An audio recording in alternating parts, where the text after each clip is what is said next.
네, 여러분 안녕하십니까. 8월 19일 네트워크 매거진 시작합니다. 정부가 최근 홍수와 가뭄을 대비하기 위해 전국 14곳에 이 기후대응댐을 새로 짓기로 했죠. 이 댐이 완공되면 220만 명이 1년간 사용할 수 있는 물 3.2억 톤이 확보될 것으로 기대됩니다. 하지만 강원 양구 등 일부 지역에선 이 지역 희생을 강요한 댐이라며 강력 반발하고 있습니다. 이수은 기자가 취재했습니다. 양구군이 자랑하는 두타연 계곡으로 가는 길목에 160개에 달하는 현수막이 내걸렸습니다. 환경부가 건설을 발표한 기후대응댐 수이첨댐 건설을 반대한다는 내용입니다. 이미 댐 수몰의 아픔을 겪었던 양구군은 1억 톤 규모의 신규 댐이 추가로 건설되면 천혜 관광자원인 두타연은 수몰되고 천연 기념물인 열목과 산양, 사양도로 서식지도 파괴된다고 우려합니다. 갑자기 발표를 해놓고 저희가 반대를 하니까 이제 와서 대화를 하자. 근데 저희는 대화할 수 없습니다. 무조건 반대입니다. 특히 댐 추가 건설은 결국 수도권을 위한 것이라며 또다시 희생을 당할 수 없다는 입장입니다. 용인 반도체 클러스터에 물을 공급하기 위한 걸로 저희는 판단하고요. 수도권 주민들 위한 댐 건설밖에 저희들이 받아들일 수 없다. 또 강원도 화천군도 하루 60만 톤의 화천댐 수자원을 용인 반도체 국가산업단지에 공급하겠다는 정부 계획에 반발하고 나섰습니다. 화천 지역의 반도체 산업 유치해라. 만약에 그거 못하겠으면 스물던 600만 평에서 피해 금액 보상하고 물 가지고 와라. 정부의 수자원 대책을 놓고 각 지역의 반발이 거세지자 환경부는 지역 보상금과 규제 완화 등을 통해 반대 주민들을 지속적으로 설득하겠다고 밝혔습니다. TV조선 이승훈입니다. 네, 경기 남양주시 별내역과 서울 암사역을 잇는 지하철 8호선 연장 별내선이 지난 10일 운행을 시작했습니다. 당초 별내선이 개통되면 8호선 혼잡도가 크게 늘어날 수 있다는 우려가 나왔는데 실제로는 어땠는지 별내선의 평일 첫 출근길을 고소영 기자가 다녀왔습니다. 한창 출근 시간인 오전 8시. 경기도 남양주시에서 서울 강동구까지 연장된 지하철 8호선 별내역.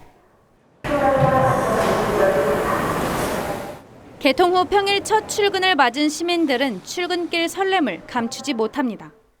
광역버스 타고 잠실까지 가서 잠실 환승센터에서 2호선으로 갈아탔어요.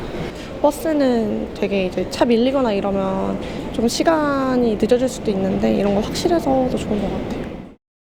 8호선 별내선은 평일 출퇴근 시간에 이렇게 4에서 5분 간격으로 운행되고 있습니다. 별내역에서 잠실까지 기존에는 45분이 걸렸지만 연장된 노선으로는 이동 시간이 27분으로 절반 가까이 줄었습니다. 원래는 1시간 반 정도 걸렸는데 지금은 40분 정도. 너무 좋죠. 일단은 환승하는 데도 너무 불편하고 사람도 많았는데. 당초 별내선이 운행되면 8호선의 혼잡도는 기존 150%에서 170% 이상 올라갈 것으로 예측됐지만 실제 개통 후 아직은 큰 혼잡은 없는 상황. 하지만 출근 시간대 일부 구간에선 플랫폼에서 열차에 탑승하지 못하는 사례도 발생했습니다. 승강장에서 이제 탑승을 대기하시던 분들이 다 타지 못하고 열차를 보내는 탑승 실패 상황들도 있었고요. 이에 서울시는 정부의 신규 열차 제작을 위한 국비 지원을 요청하고 서울교통공사 및 경기도와 관련 협의를 할 계획입니다. TV조선 고승현입니다. 네, 동탄 1, 2 신도시를 관통하던 경부고속도로 구간을 지하화하는 공사가 마무리됐습니다. 이 도로가 지하로 내려가면서 만들어진 공간에는 거대한 공원이 조성되고 양쪽을 잇는 도로가 신설되면서 이 사실상 단절됐던 동탄 신도시가 연결됐습니다. 김승동 기자가 취재했습니다.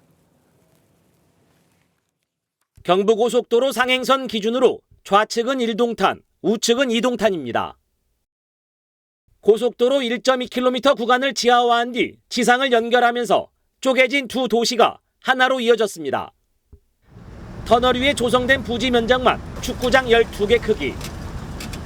이곳은 메타세콰이어 등 나무 숲길과 잔디 광장으로 꾸며진 도심 속 공원으로 새롭게 태어납니다. 독창적이고 창의적인 디자인으로 특화된 숲 정원을 조성해서 전국 최초로 도심 속의 자연과 예술의 조화를 이루는 시민들의 휴식 공간, 문화 공간으로 공원 양 끝에는 전망대도 들어설 예정입니다.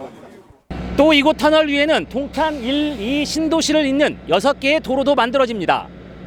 올해 말까지 순차적으로 개통될 예정인데 사업이 완료되면 동탄 1, 2 신도시를 오가는 거리와 시간 모두 크게 줄어들 전망입니다. 버스가 많이 돌아가다 보니까 불편함이 많았거든요. 근데 이제 새로운 도로가 개통되면은 이동 시간이 줄어드니까. 국내에서 처음 시도된 고속도로 지하화로 동탄 신도시가 새로운 변화를 맞이하고 있습니다. TV조선 김승돈입니다. 네, 입추가 지났지만 여전히 폭염이 계속되면서 이 강렬한 햇빛이 내리쬐다가 국지성호 같은 소나기가 쏟아지는 날씨가 반복되고 있습니다. 이럴 때는 이 비닐하우스 위에 고인 물로도 불이 날 수 있다고 합니다. 왜 그런 것인지 김동현 기자가 설명해 드립니다. 뜨거운 햇볕이 내리쬐는 한낮. 비닐 위에 물이 고여 있고 그 밑바닥에는 태양빛이 한 점으로 보입니다. 비닐 위에 고인 물이 돋보기 역할을 하면서 빛이 모인 지점은 온도가 100도 넘게 올랐습니다. 여기에 검정 비닐을 올려봤습니다. 이내 연기가 피어오르더니 곧 온도가 500도 가까이 치솟습니다. 415도, 449도. 농촌에서 쉽게 볼 수 있는 건초 더미도 검정 종이도 모두 5초도 되지 않아 연기가 피어오르고 불길까지 치솟습니다. 빛이 통과하는 비닐이 얇거나 대상 물체가 더 어두울수록 불은 더 잘 붙었습니다. 비가 내린 이후에 햇빛이 비칠 경우에 비닐하우스 내에 가연물에 초점이 맞아질 경우는 발화가 될 수 있다는 겁니다. 실제 지난 2022년 7월 경남 산천군 한 비닐하우스에서 고인물 때문에 화재가 발생하는 등 최근 5년간 일명 돋보기 효과로 불이 난 것만 132건에 달합니다. 전문가들은 비닐하우스뿐만 아니라 어항이나 페트병 등도 돋보기 역할을 해 화재를 일으킬 수 있다며 주의를 당부했습니다. TV조선 김동현입니다. 네, 아직 폭염과 열대야가 이어지는 가운데 이런 더위를 반기며 활짝 꽃봉오리를 틔운 희귀한 꽃이 있습니다. 바로 멸종 위기종인 가시연꽃인데요. 특히 경남 양산에서는 도심 한가운데서 가시연꽃이 만발하면서 시민들의 사랑을 받고 있습니다. 이성진 기자가 그 모습을 전해드립니다.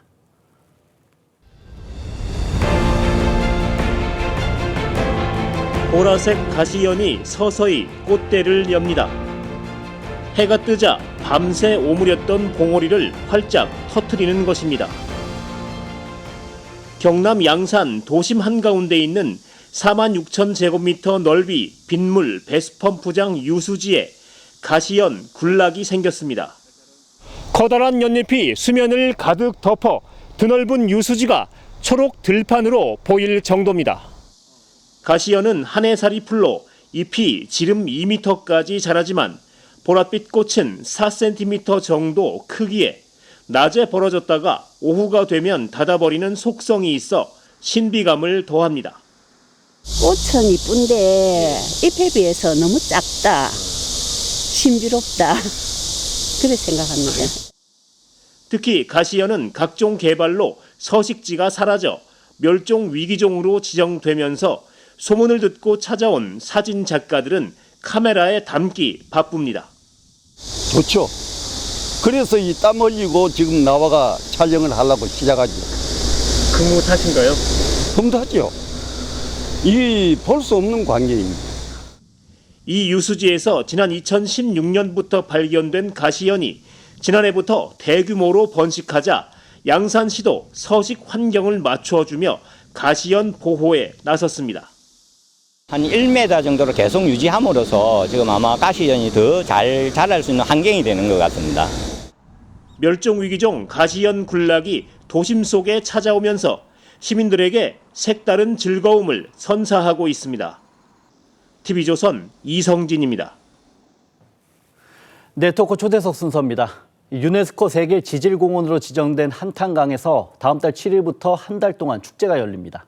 이 다양한 체험 프로그램과 함께 음악과 캠핑 페스티벌도 열린다고 하는데 김승동 기자가 백영현 포천시장을 만나서 자세한 얘기를 들어봤습니다. 시장님 안녕하십니까? 네, 안녕하세요. 네. 지금 나와 있는 이곳이 한탄강 중류인 것 같은데요. 네. 경치가 정말 좋습니다. 시장님 여기가 한탄강 어느 위치 정도 되는 겁니까? 우리 한탄강은 약 30만 년 전에 강원도 평강에서 화산이 폭발하면서 이제 흘러내린 용암이 침식 작용을 거쳐서 주상절리 형태의 아주 협곡을 만들어낸 대한민국의 그랜드 캐년이라고 또 일컫기도 합니다. 이런 곳에서 또 그 지질학적 가치를 인정받아서 유네스코에서 세계 지질공원으로 지정을 했고, 이런 곳에서 9월 7일부터 10월 13일까지 가든 페스타가 이제 개최가 됩니다. 아마 이제 보시는 바와 같이 그 정원을 이제 갖고 나가는 건데, 뭐 가을꽃 코스모스라든가 또 백일홍, 그리고 또 장미 정원, 또 억새꽃 미로가 있습니다. 이런 정원을 조성을 하면서 가든 페스타가 이곳에서 이제 개최가 되게 됩니다. 이 가든 페스타 그 내용 중에는 또 주말에는 상시 버스킹이 이제 운영이 되고, 또 우리 포천은 문화관광체육부로부터 반려동물 친화 관광도시로 지정이 됐습니다. 그래서 반려동물과 함께하는 여행, 그리고 또 9월 말 28일, 29일은 우리 캠핑과 뮤직을 주제로 하는 EDM 축제, 그리고 포천 8경 중에 하나인 화적연을 대상으로 해서 실경 뮤지컬이 개최가 되고, 또 이렇게 보시는 바와 같이 Y자형 출렁다리가 이제 조성이 되고 있는데, 이게 9월 7일 날 준공이 되는데, 아마 국내에서 최장 Y자형 다리가 돼서 저 동시에 2,500명이 올라가도 안전한 그런 출렁다리가 이제 그날 개막이 준공이 되게 됩니다.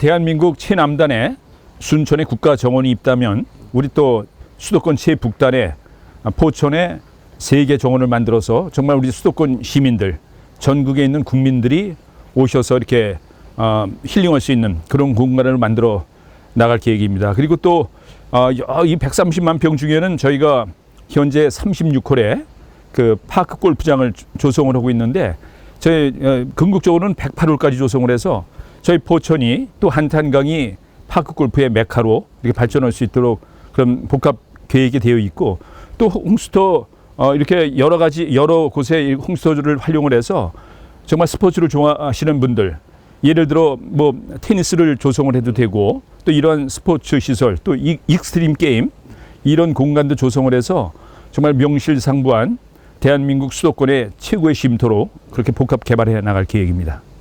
최근에 포천시가 교육발전 특구 시범지역으로 선정됐는데요. 어떤 점들이 좀 달라질 것으로 예상됩니까? 그래서 저는 이제 취임과 동시에 교육발전 특구를 지정을 받아서 정말 획기적인 교육도시 포천으로 만들겠다는 그런 그 포부를 가지고 또 행정력을 집중해 왔습니다.